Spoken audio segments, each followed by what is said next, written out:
Tony Flex here for Seconds Out with Matchroom CEO Frank Smith. I don't know why I said that so slowly, it just sounds more important somehow. I like it. Yeah. You've given it some emphasis. I'm going to have to do it every time now. Yeah. We're outside AJ's room, actually, not hotel room, but AJ's meeting room, because we're here. We've just had the press conference for his fight with Big Baby Miller, June the 1st. Stalking him like this. Yeah. How should I stalk him? Tips appreciated. Send you something. Yeah, I think I need to look a bit different as well, but that's a side fact. We're here for the Miller press conference, obviously in America. How does your role in creating the event and helping manage everything change with the fact that it's over in the US, the zone involved rather than Sky so much this time? It's all the same. I was out there, I did the deal with Madison Square Gardens to get him over there. Woo! So that was a big one. That was exciting. No. It's thanks to him. He's done all the work to get it there, but that was an exciting one to get that over the line. To go and fight in a place like that, it's really the mecca of boxing, the world's most famous arena. So that's going to be very exciting to get that. And DAZN are a great partner, as are Sky, and Sky are looking forward to getting me over there as well. What different challenges does it bring in the lead up to the fight? What kind of things have you got to do and commitments that you've got to make that you wouldn't have to make for an AJ fight at Wembley, for example? It's less to do with the show itself. We've got an operation out there. We've got 15 people working in our New York office.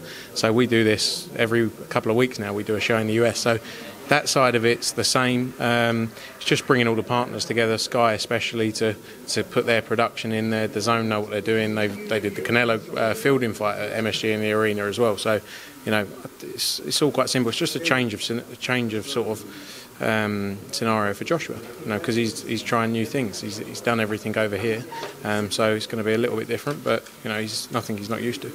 You spend a fair bit of time with AJ, or certainly more than I do. What do you make of his attitude approaching this one? Has it changed because it is in America? It's his US debut. The fact that it's Miller as well, who's got under his skin a little bit. No, I think he's very excited, trying new things.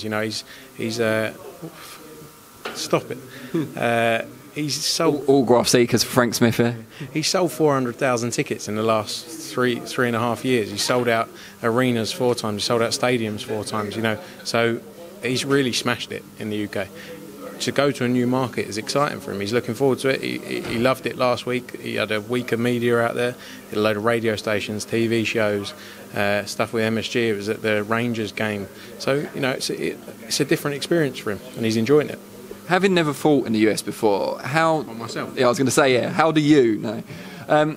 He's never fought in the US before, of course. How do you then forecast things like pay-per-view buys or the gate? Because obviously you have budgets and forecasts. How do you kind of get an idea of what he's going to do over there? Yeah, look, we put together budgets that we think we can work towards. What do you base it on, I guess, is what I'm asking. We base it on what we feel on our knowledge is going to work. So it's our business, it's what we do every day of the week. So that's what we're employed to do, is to make sure he goes out there, he gets the best opportunities, etc. And what's it been like so far? Has it exceeded your expectations in terms of the attention from media outlets especially? Yeah, as you saw at the press conference today, it was packed out. As you saw last week in New York, it was packed out. We broke the pre-sale record at Madison Square Gardens of all time in boxing. You look at the fights that have been there in the past. So everything we wanted to happen is happening. And we're going to continue building this, and this is going to be a huge night come June 1st.